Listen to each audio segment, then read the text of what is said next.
Post your resume and what to expect. Let's talk about what will happen when you post your resume online. For example, on Indeed, Career Builder, ZipRecruiter, Monster, or whichever website you prefer. Your resume will be searched by HR or the recruiters based on the resume title or the keywords you have inside of your resume. Now, who are recruiters or HR? Good question, huh? Okay. Recruiters are also referred as headhunters. They work independently to find the right candidate for the right job. Sometimes they have exclusive relationship and contracts with the hiring manager.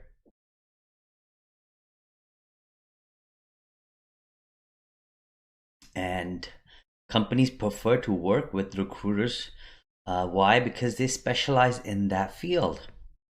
Recruiters search for all the different kind of candidates online, shortlist them.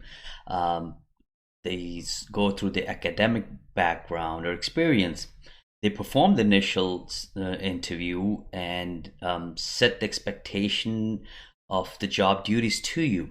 They also tell you the salary, the rate, present you to the candidates, present the candidates to the hiring manager and set up the interviews. So please remember one thing: the recruiters are your best friend in this entire process. They would try their best to get you the interview. Think of them as your agent who is working on your behalf. But at some time, if you do not qualify, then they will drop you. Why? Because they don't want to tarnish their reputation with the hiring manager as well, right? Now, who are the HR people? HR is a human resources department in a company who deals directly with the candidates. In that case, that's you. They usually do not search for you online. They will only contact you if you have applied directly on the company website or through one of those job search websites. If you do not qualify for the job requirement, then simply an automated email will be sent out to you indicating that you know what they are moving on to with other candidates. But if they like your resume, then they will contact you directly through the phone or email, and you whatever the email that you have specified on your resume. So that's what actually the recruiter and HR is. So let's say what will happen in the second step when the recruiter calls you, right? They search you, they see that you're the perfect candidate. The recruiter will send you the job description and calls you to go over your experience and qualification. He or she will try to match your job requirement or your skills. This will be your first initial round of selection. At this time, if the recruiter feels that you're confident that you can be the right candidate, then the conversation continues to the next step. And the next step comes in that the recruiter will let's call the recruiter, you know what, let's call the recruiter Littman, Mr. Littman. So Mr. Littman would tell you if the job is a full-time or if it's a consulting job.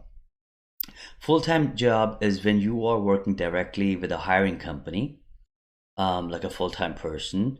A consultant is someone who works either like independently on 1099 or on W2, which will be like an employee of the recruiting agency. By the way, the 1099 or W2 are the tax terms used in the United States. It could be different according to the tax document of your country. Anyway, Mr. Littman, who's of course the recruiter, will specify all the details upfront. He will also tell you the duration of the consultancy. So consultancy could be anywhere like from 6 months to a year, or could go for any unspecified number of years. Well, now the money part.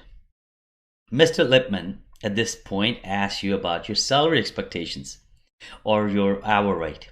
So tell him that you are flexible and willing to negotiate. Or if you're already in IT, then you should have a better idea what you should ask for. Well, when you agree to the rate with Mr. Lippman will send you an email that he would ask you to acknowledge the rate confirmation and reply back. And he will also ask you to send him your updated resume if there is some updates required. Oftentimes, this email will also have some questions for you to fill out. For example, your full legal name, your address, your telephone number, if you are authorized to work in that country, also your last digit of your social security or your birth date. Now, please don't be scared to provide that information. Why? Because they are not here. Those recruiters are not here to steal your identification. This is the way how they keep track of candidates in their database. Okay, so the next step is that Mr. Lippman might ask you to talk to his manager, who is also in the recruiting agency. There will be a quick, like 10-minute interview with Mr. Lippman's manager, who will also go through your resume and your background if you're ready to be presented.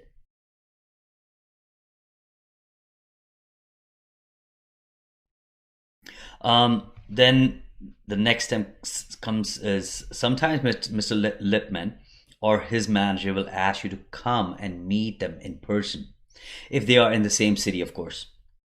This will be the perfect opportunity for you to go and meet them and start practicing your in-person interview skills. You can deny it, you could deny the meeting request, but perhaps, you know what, it might not really works out good for you and it might affect your chances to be presented. I would recommend that you should make appointment and go and see them. Okay, so now after you see them or after you talk to them, after all the conversation and formality is done with Mr. Lippman, your resume will finally be submitted to the hiring manager. It can take anywhere from 2 days to a couple of weeks for the hiring manager to get back to Mr. Lippman. Okay, so once your resume is reviewed by the hiring manager and shortlisted, then what happens? Mr. Lippman will be notified, of course, and a request for interview will be placed. Mr. Lippman, of course, will reach out to you with a few interview time slots. Pick your desired time slot, of course, and start the preparation. Get ready, and go over your preparation. If the hiring manager does not like your resume, then he will notify Mr. Lippman. And if you don't hear back from Mr. Lippman for, like, let's say 3 to 4 weeks, then you should assume that it's a no. You can always call Mr. Lippman to follow up, but most of the time they are so busy that I would say, let them work on their schedule and you could move on.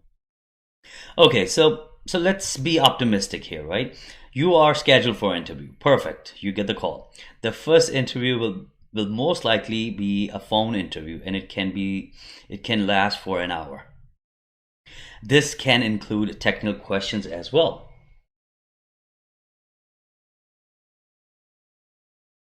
Okay, so a couple of days later, you will get a call from Mr. Lippman, who will provide you the feedback based on your first interview. And if you have cleared your first interview, then he will schedule the second round of interview with you. This will be most likely an on-site, in-person interview, and it could include additional technical questions, so be ready. You will meet with the team, so make sure you are dressed with a suit and tie and present yourself professionally. Okay, a few days go by and your phone will ring. And Mr. Lippman will give you the great news that you have been selected and the hiring manager is ready to offer you the job. Of course, yes. You, of course, jump off the bed and ask for more details about the start date, right? Okay. Mr. Lippman will send you all the required paperwork to fill out, and you will have to sign the offer letter, of course. Also, at this point, you might have to go through some background check. Keep that in mind, which might include like education, history check, or experience. Sometimes also include criminal background check, and also drug tests, depending on the hiring company requirement. Well, when you start the first day, then you'll feel that your hard work has finally paid off. So congratulate yourself.